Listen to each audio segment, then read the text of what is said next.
Hey there, it's me, Aitan. We've been sharing songs from our stories for a while, and it kinda hit me. Some of you might not even know there's a story behind them. So, we thought we'd start sharing them with you. It's not the final version, but I think it's worth sharing. This one's the beginning of Animal We Have Become. I hope you like it.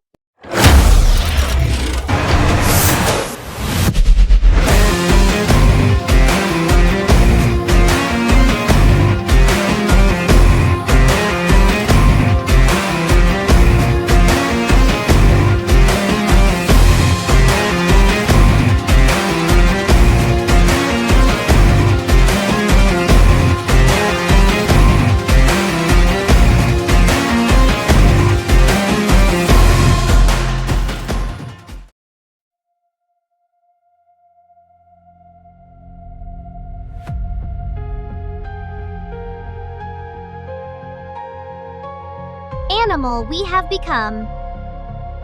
Our Future, Chapter 1, The Shrouded Dawn. There was nothing but an endless void, an unbearable blackness without time or sensation. I had no measure of how long I'd been here. Years? Months? Days? My senses were sealed off, my body unresponsive, unable to breathe, yet somehow I wasn't dead. The slow, rhythmic thumping of my heart was the only proof, a faint reminder of existence as my blood pulsed sluggishly through my veins. I tried to take a breath, but fluid rushed into my lungs instead. My chest and abdomen convulsed violently, desperate to expel it, yet every cough only invited more liquid in. My lungs burned, the sensation like drowning. A high-pitched beeping pierced the haze, sharp and relentless. It cut through the watery distortion, anchoring me to the present. Initializing awakening protocol, a mechanical voice announced, warbled and distorted as though it came from another world. Gravity gripped me as the fluid began to drain, pulling away in a slow, gurgling cascade. My body sagged with its departure, weak and trembling, and I collapsed against the smooth walls of the pod.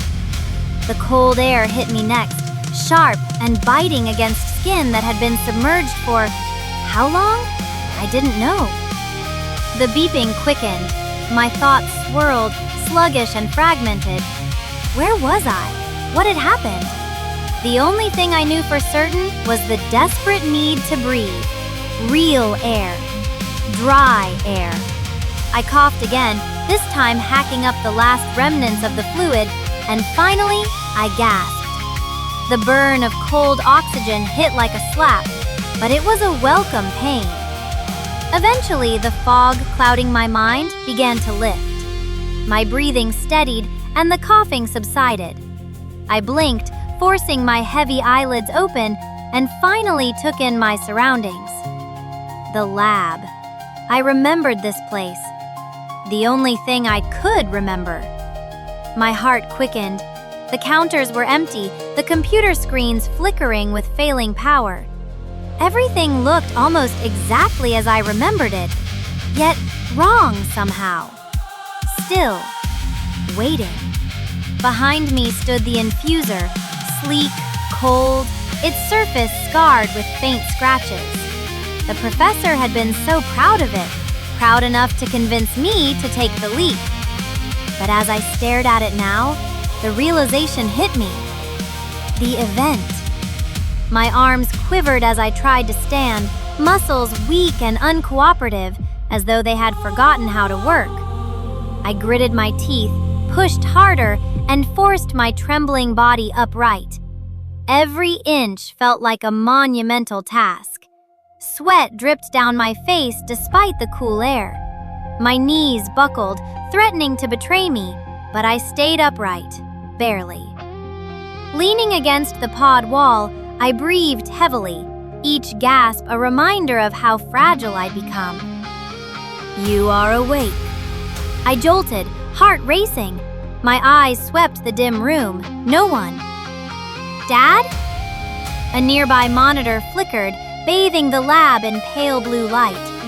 My father's face appeared on the screen, older, worn, yet unmistakable. Video log, Dr. Gerald Morris, wake-up protocol. If you're seeing this, he said, voice steady but heavy, then something has finally triggered the wake-up protocol. He paused, searching for the right words. You see, my son, something happened while you were in stasis. Static buzzed faintly. The world. I don't know what the world will be like when you wake up. If you even wake up at all. He exhaled shakily. We were off. Everything started happening sooner than we thought. We weren't ready. The only thing we could do was secure your body in the machine. Even now, as I record this, the feed fractured. Snow crawled across the screen. His image froze mid-sentence. End of recording.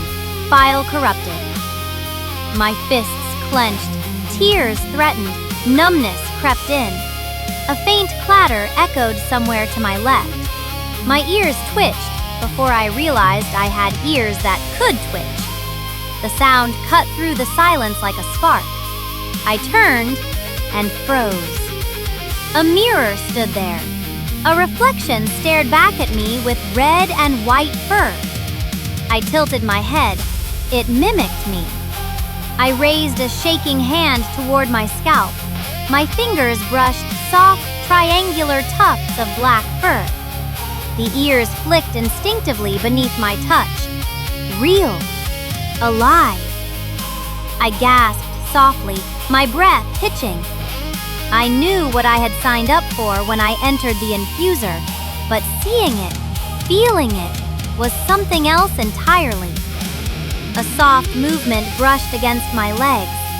I looked down. A bushy red tail, tipped in white, swayed behind me. Not attached like a prop, moving with me. Part of me. I didn't have time to process it. Another sharp clatter rang out, a metal tool striking the floor. Someone else was here. I spun toward the noise, heartbeat pounding in my throat.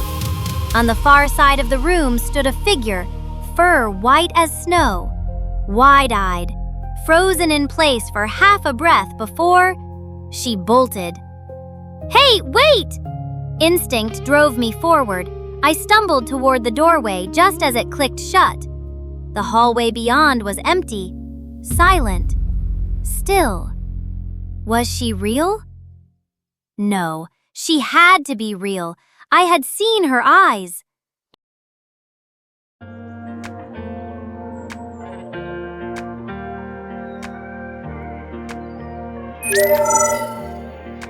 We hope you enjoyed this chapter. From all of us at Silverden, the story continues.